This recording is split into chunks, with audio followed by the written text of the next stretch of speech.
করল। নেতাজি সুভাষচন্দ্র বসু গীতা নিয়ে কি বলছেন?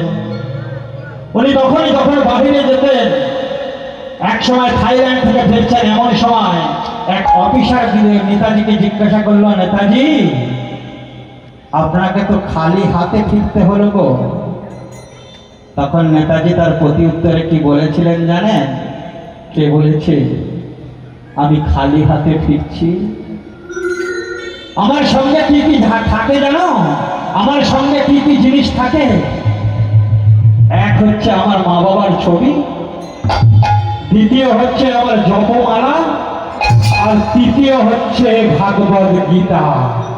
এই তিনটি জিনিস যার সঙ্গে একসঙ্গে থাকে, সে একটা দেশ কেন, একটা সাম্রাজ্যকে বহন করার ক্ষমতা রাখে। আর আমাদের ওই ছোট্ট খুঁটিরা যে নিজেকে উৎসর্গ করলো, নিজেকে আমাদের জন্য পরিবার দিল, সে গীতা দিয়ে কি বলছেন জানেন? তারা যদি জ্ঞান হয়, আমাদের জ্ঞান হলো না।